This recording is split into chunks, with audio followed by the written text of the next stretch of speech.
Good morning, guys.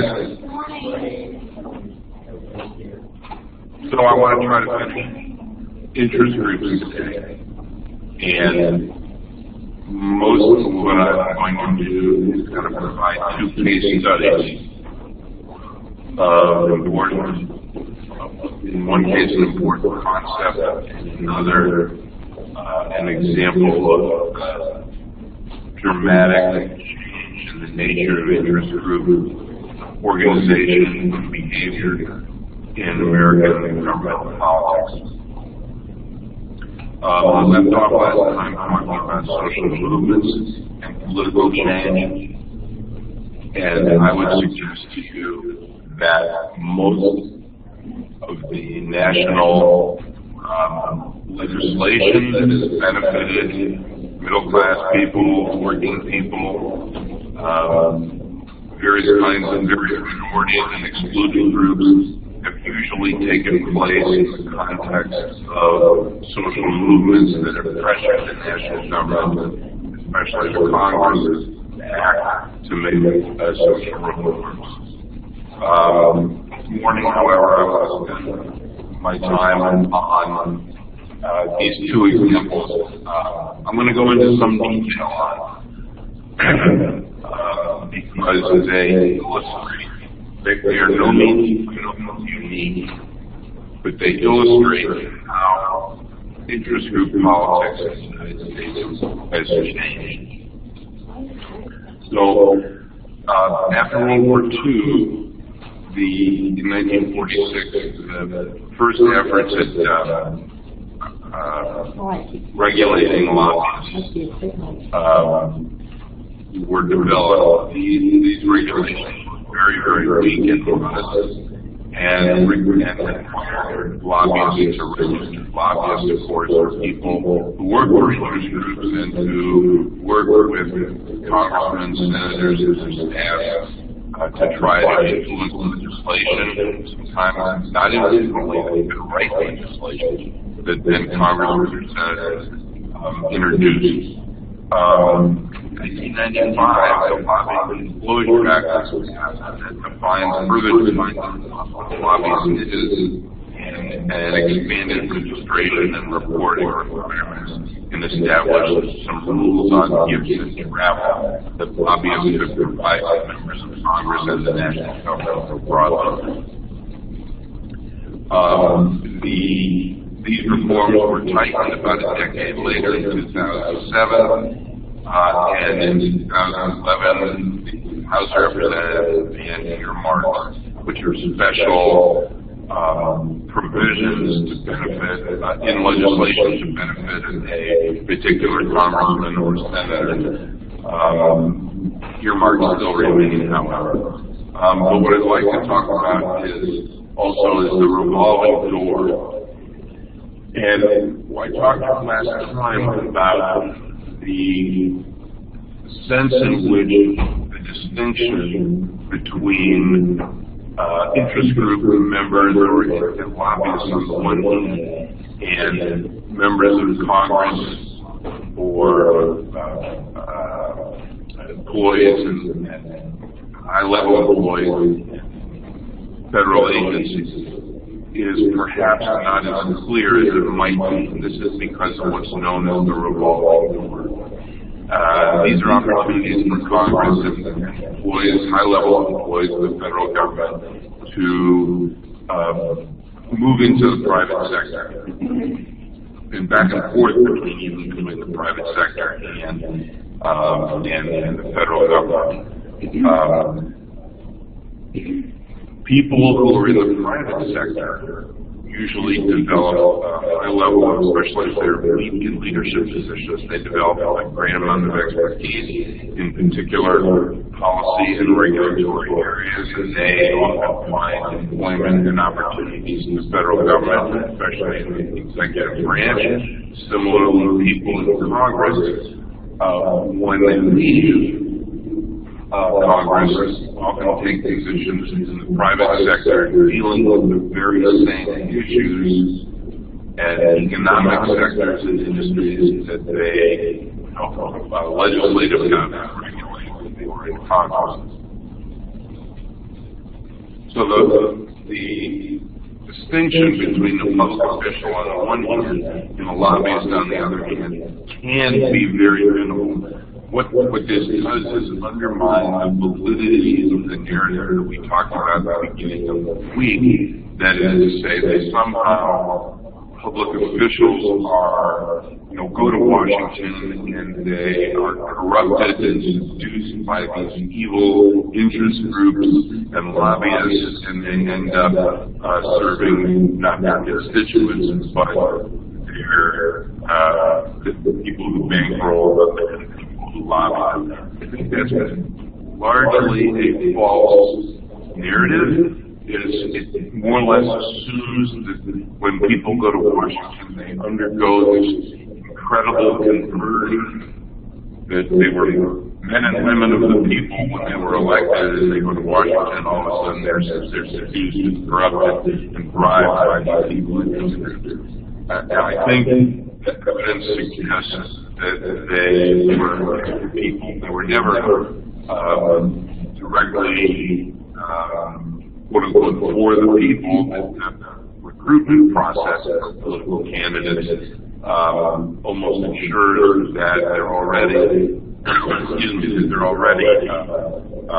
favorably inclined to the interest groups, lobbyists, and funders who support them. The Open Secrets website is a nonpartisan website that you can go to and you can see all the examples from both Republican and Democratic administrations of the revolving door. The Obama administration had this issue just as much as any other administration.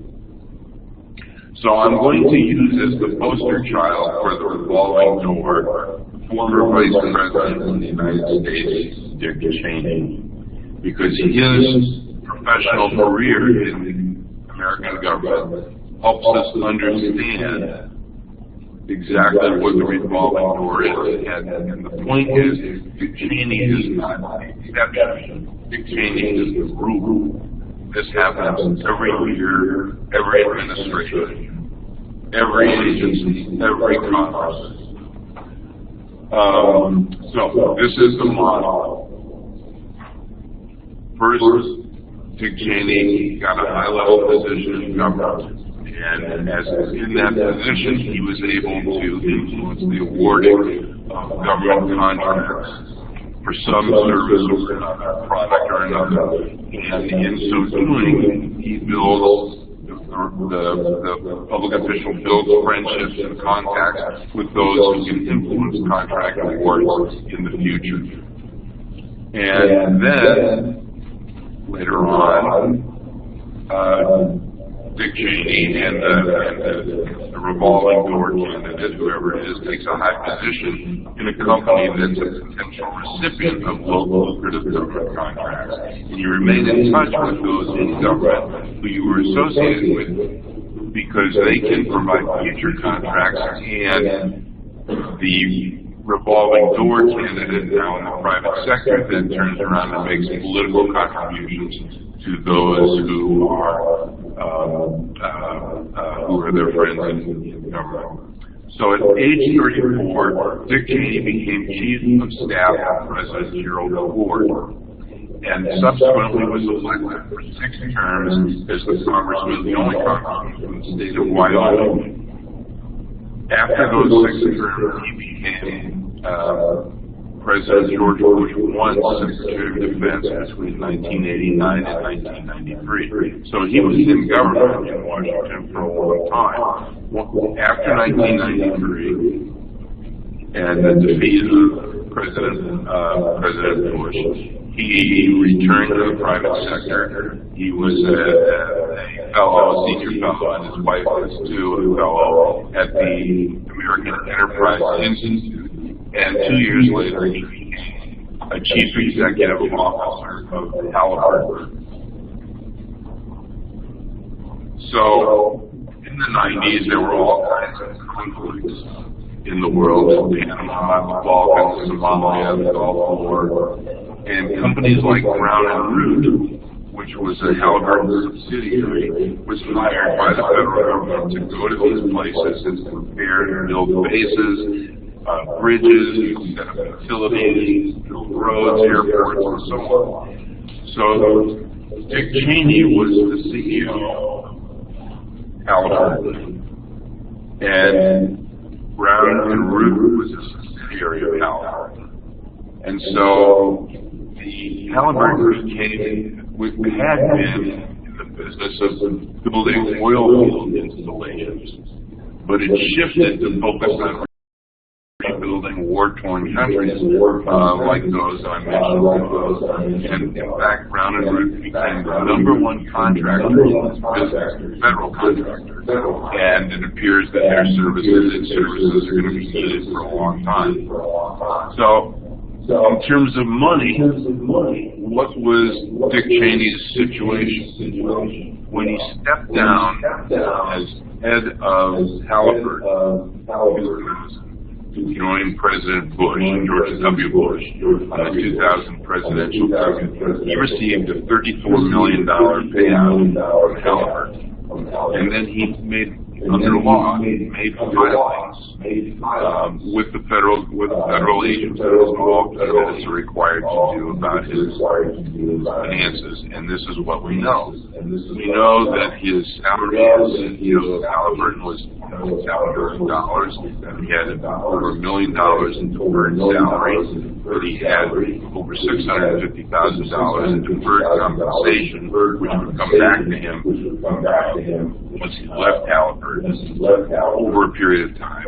He signed a second form for 2000 indicating that his salary was a little over $821,000, $400,000 plus deferred salary. And now it gets really interesting.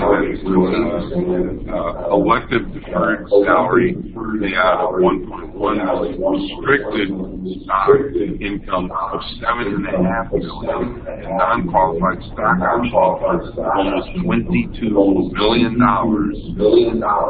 from Halliburton while he was vice president. This is from his own filing. I'm not making this up. So Cheney was vice president for 8 years and advocating for war in the Middle East against Saddam Hussein. He was holding rapidly appreciation Halliburton stock options and being paid deferred compensation by Halliburton. I've included the link of KBR, which was many of these several contracts at this time. So the Financial Times found that energy-focused engineering and construction firm KBR, which was spun off from Halliburton in 2007, received almost $40 billion in Iran-related contracts over the past decade, most of which Cheney was vice president. And many of those contracts occurred without any competitive bidding. Many of those contracts involved payment cost overruns and bribery issues. So, before we move on, the bottom line is this is an example, and by no means an only example. There are just many examples over many years of high-level federal benefiting from public policies and helping the companies that they previously associated. Probably one of the most common examples, I think maybe we mentioned this in a prior presentation, is generals when they retire often go, and admirals when they retire often go on the boards of defense industries and defense contractors, which makes some sense because they have the knowledge about defense and weapons systems and what the needs of the U.S. forces are. But nonetheless, this is not this happens every month, every year. I want to shift for the rest of the time. This may not take the whole class, in which case you guys can be liberated for a few minutes, to talk about new trends in interest group organizations.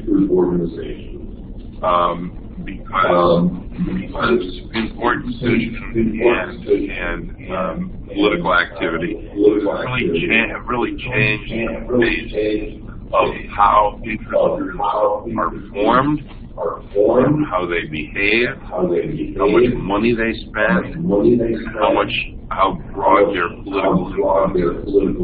So I'm going to take the example of the Koch brothers, Koch Industries. There is great controversy about them. I'm going to avoid the controversy and as much as possible tell the story, as I understand it, of Koch Industries and the Koch brothers, and give you a snapshot of what they are and what they are currently doing in their political life. I am not going to talk about where they came from. I'm not going to talk about family, which is also important. I'm not going to spend a lot of time on political ideology, but I'm simply going to describe, as I can, a snapshot of Koch Industries and the Koch brothers. So you can see from this slide there are a number of industries, manufacturing, primarily oil, chemicals, chemical equipment and polymers, energy, fiber, pulp and paper, packaging, minerals, fertilizers, ranching, commodities trading. They're in a good many industrial sectors and businesses. And Koch Industries is an overarching, a kind of conglomerate, if you will, made up of many other companies that are listed here. And this is by no means all of them. Koch Industries also has other subsidiaries themselves, as well as in the context of the other companies that are part of Koch Industries. A conglomerate is basically an organization, private company that has many companies under its rubric and control. And so you can see, for example, they make many kinds of products. They're involved in various industries I mentioned, and that includes even owning 3 large ranches, over 460,000 acres in 3 different states, and so on. So Koch Industries is the second largest privately held company in the United States. And what a privately held company means is that the company is not on the stock market. You cannot buy shares of the company. The whole company is owned by 2 brothers, David and Charles Koch. So they don't have a board of directors that's elected by the shareholders. Their share price doesn't go up and down. They don't have a share price. It's not a traded company. Last year, the revenues for Koch Industries were approximately $115 billion. That's larger than IBM. The net worth of the brothers is over $100 billion. Just to put that in perspective, this year, the budget of the entire state of Indiana, state government, is $57.7 billion. So their net worth, these two guys, close to twice the entire budget for the state of Indiana.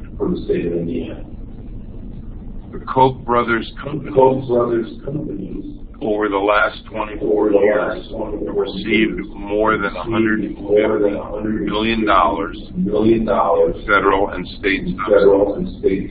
They hold more than 1.1 million acres of land in Alberta, Canada, and this acreage is part of what is the largest business in the tar sands for Alberta.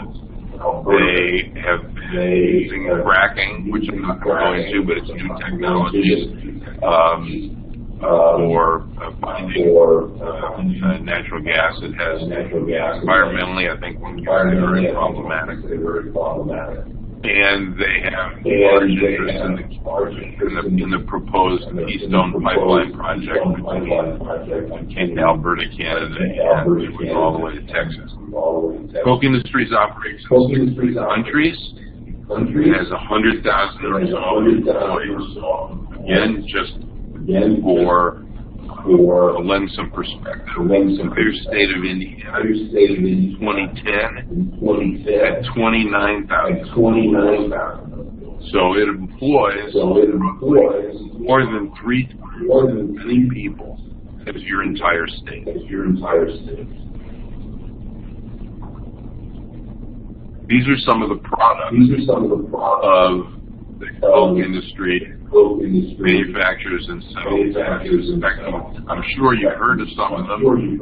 Might have used some of them. Everything from Angel Soft toilet paper to American greetings cards, Mardi Gras napkins, stainless or purpose, Vanity Fair napkins and paper towels.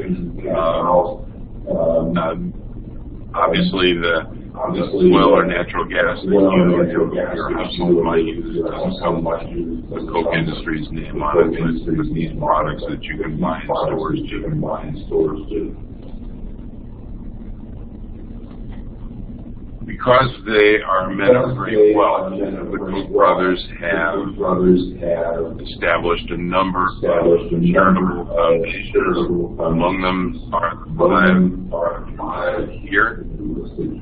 One of the brothers is not particularly charitable. That's Charles. Most of the charitable activity is actually done by David or his foundations. So here's a list of some of the philanthropy. This is not meant to be all-inclusive. This is what I could find doing over half an hour. So the Koch brothers, David Koch has funded cancer research at MIT, more cancer research at Johns Hopkins, more cancer research in New York at the Memorial Sloan Kettering Cancer Center, also at the MD Anderson Cancer Center in Houston. He built the building of a hospital for special surgery in New York City and provided $10 million gift to Food Allergy Institute at Mount Sinai Medical Center.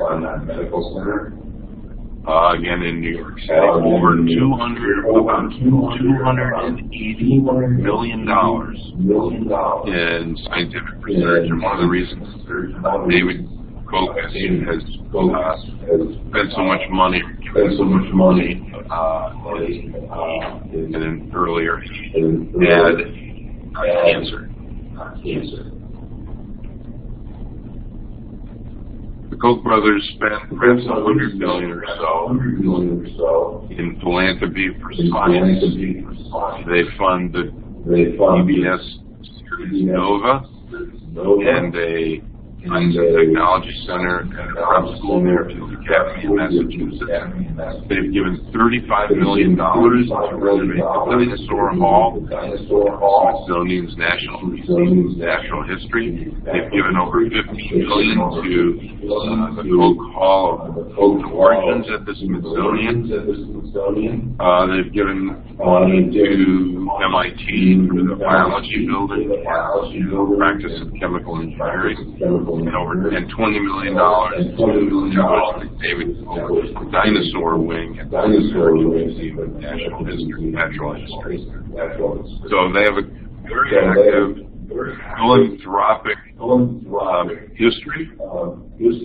They gave $65 million to the Metropolitan Museum of New York, arguably one of the most important art museum in the United States. In fact, last year, I went to the Metropolitan Museum of Art in New York City. There was all kinds of construction going on outside the building, and that construction plaza was in fact funded by David Koch. David Koch also gave $100 million to renovate the Theater of New York and Lincoln Center. And that theater is in fact the home of the New York City Ballet and the New York City Opera.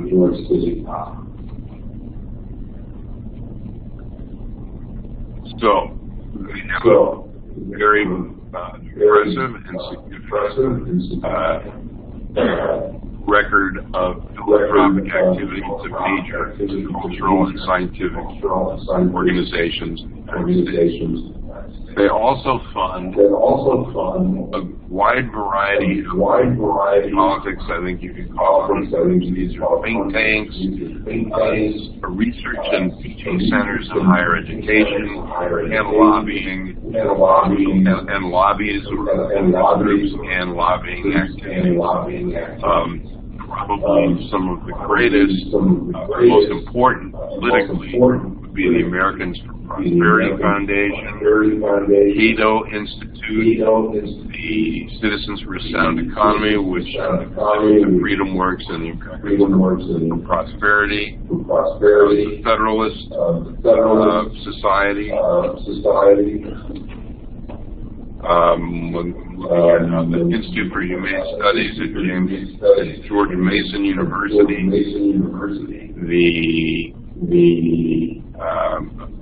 so you can see this is all the groups they fund.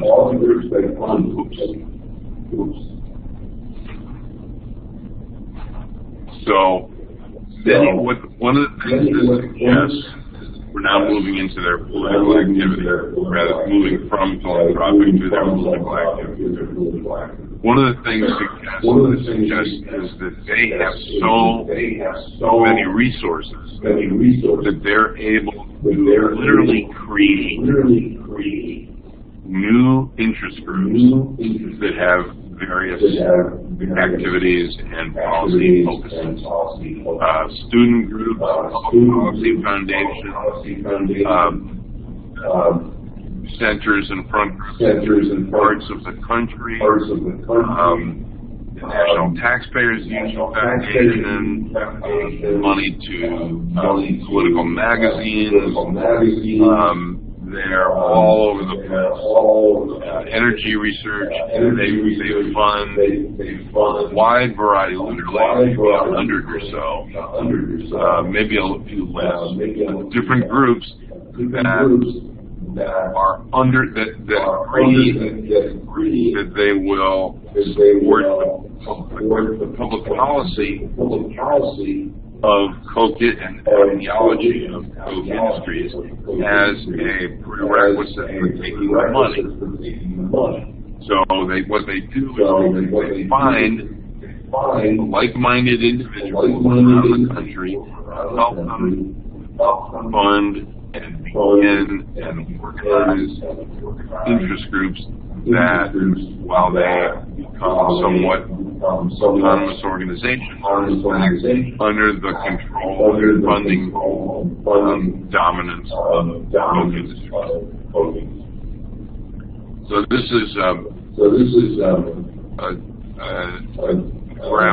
chart graphic rather than a graphic I found that illustrates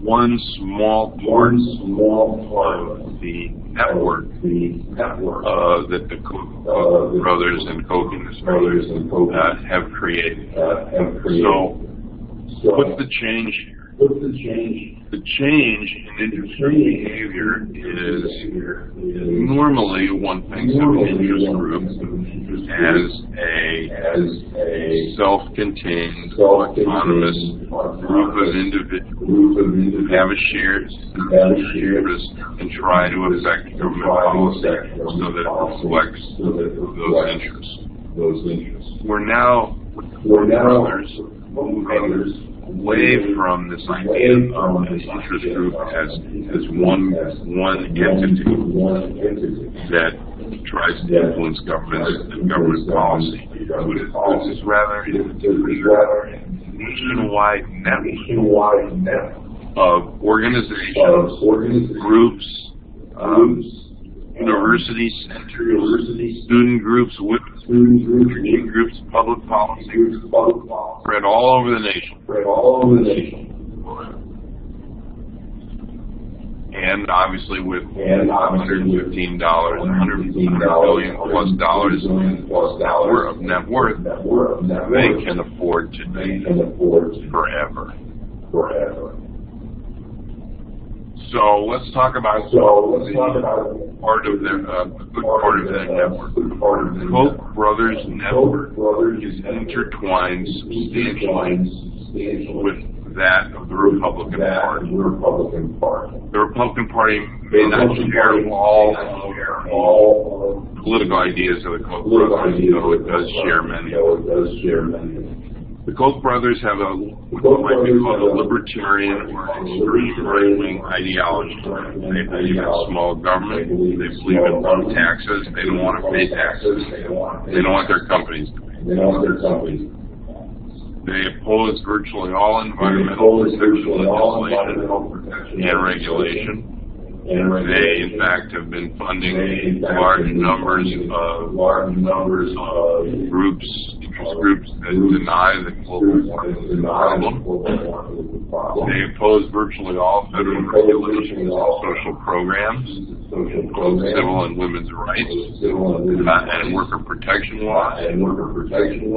They have been very integral part of financing the Tea Party. You might think that the Tea Party is just a group of average folks. That couldn't be further from the truth. These guys bankroll the Tea Party. They also are very important, as we'll see in a minute, very important contributors to the Republican Party. They also fund the group called the American Legislative Exchange Council, or ALEC, which basically is functions to write model legislation for state legislatures to pass. That legislation is consistent with the political ideology of the Koch brothers. This organization, ALEC, has become so controversial that major corporations like Coca-Cola, I believe Microsoft, I'm not sure about Microsoft, and others have ALEC because they don't want to be associated with the ultra-right-wing political ideology that it represents.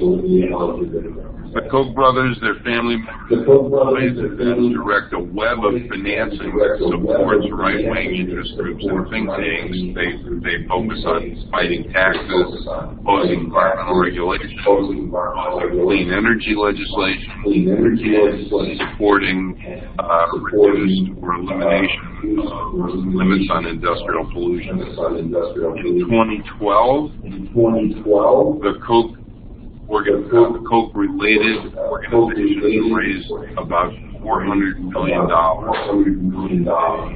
spent as campaign contributions of one kind or another in the 2012 election. In 2014, this year, the Koch network has sponsored, probably more now, by the time this research was done, 44,000 political ads nationally to boost Republican efforts. And this is just to take back control of the Senate of the United States. If we look at, and this is all public information because under federal law it has to be reported. So far, this is a off-year election, 2014. No presidential election, but all the members of the House of Representatives are elected, and a third of the members of the U.S. Senate. So this year, Koch brothers has given money to 435 congressional districts in the country. We talked last time about how it's possible to put money across state boundaries. So they've contributed to 226 and 28 Senate races. Well, there are about 33 or 34 Senate races. So that's about 80% of candidates, 80% of the Senate races. They make contributions to well more than half of the House races, 226 out of 435 contributed to national candidates for Congress alone for $1.8 million. And you can see the breakdown of the range that they're giving candidates. The largest numbers they would be receiving between $5,000 and $12,600. All but 8 of the recipients of the campaign contributions have been Republicans.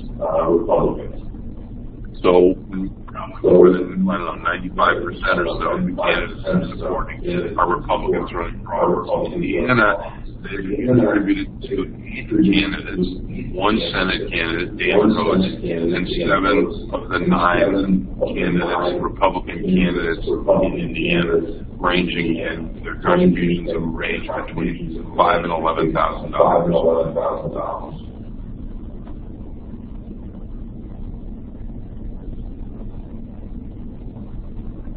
They also give a lot of soft money. This is money that goes to not to candidates, but to organizations that are active in electoral campaigns. In 2014, they are in the top 2% of all political actors in the country in terms of their political contributions. For lobbying, they're in the top 1%. They've spent this year over $5.4 million in lobbying. Last year, more than $10.4 in lobbying. They've given money. We already mentioned the money they gave to candidates this year, but that's just the tip of the iceberg. They've given to leadership PACs, political parties, 527 committees.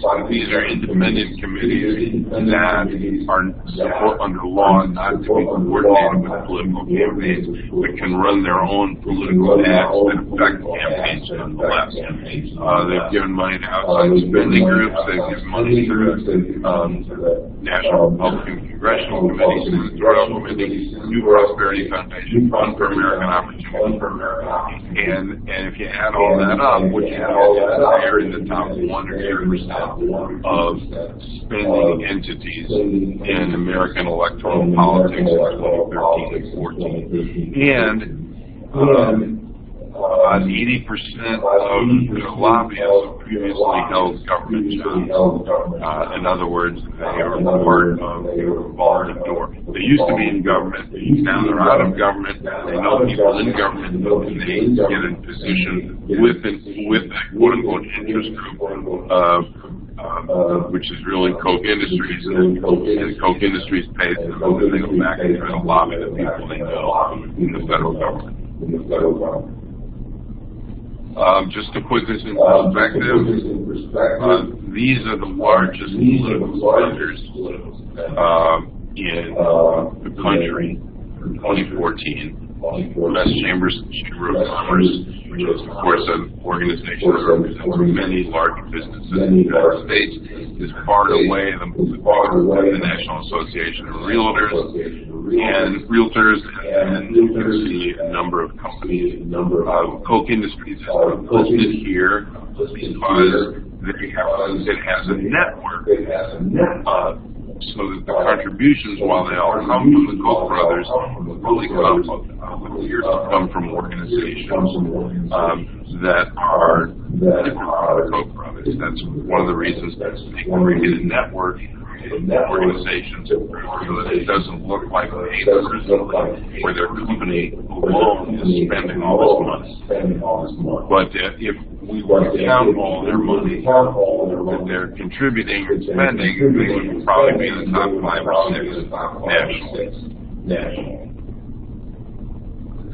So here's the other story that Coke Industries doesn't want you to know about. Over the last 40 years, Coke Industries has been involved in repeated cases of criminal and illegal activity. They have either pled guilty to or been found guilty in court of 6 felonies and so many misdemeanors that you can't even count them.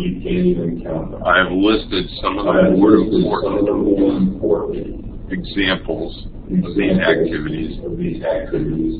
They in fact include the largest penalty ever levied by a court in the United States for wrongful death. 2 teenagers were blown to bits in Texas as a result of a big explosion that the company was negligent in maintaining. And you can go through there are a number of states, a number of federal agencies, a number of state and federal courts. Coke Industries has been involved and probably continues to be involved in a variety of illegal activities. And these are not just one-time things. For example, in 2010, Coke Industries was guilty of as many as 680 violations in contamination of the Wisconsin River. One of the things you'll find is that in many cases, the fines that are levied by the courts or by federal agencies are pretty modest. Not to us. The Koch brothers, these figures of $28 million or $20 million or $400 million or $4.5 million are chump change. They don't miss it at all. It's just the cost of doing business. So, what can we conclude? Citizens United case in 2010 was a Supreme Court decision that occurred at the very time that income inequality in the U.S. was at an all-time high. Corporate profits were at an all-time high. And real household incomes for most Americans declined for more than 10 years. And what this Citizens United case did was first to rule unconstitutional and or severely weaken campaign financing laws, open the door to contributions to parties they can influence elections, cost money, given directly to groups and organizations who will spend it on behalf of various candidates. And it creates dramatic good interest groups and group networks with piles of money into the candidates that they choose to support. Now, if Coke Industries were the only organization in the country that was doing this, democracy might be able to survive, and people might be able to continue to have a very critical role in determining who wins elections. But now, there are many organizations, not just Coke Industries. There are many businesses, there are many firms that are littering the political landscape with unprecedented spending to recruit and bankroll candidates to win elections. You might have seen the ad on television. I think it's a Geico ad where the guy's got a motorcycle and he's got money plastered to his body, he's riding his motorcycle, and as his speed increases, the money starts falling off his body onto the road and the side of the road. This is what we now have. The only difference is the money is, there's more money than what that ad shows, and it's not just falling off on the side of the road where anybody can get it. It's being directed to many, many candidates, organizations, and groups in a very clear and determined and specific way. So the landscape of interest group politics changed dramatically in the last 5 years. And so this is kind of the latest version. You guys, we're out of time. Do you have any comments or questions? No.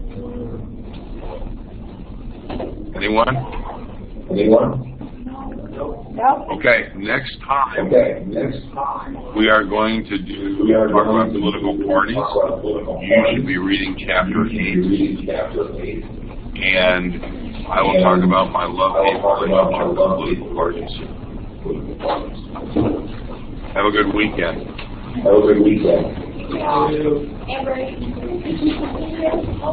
We're on fall break next week. Oh, you are? Yeah. Okay, so you have no class next week. Right. So does that mean you guys aren't going to come in?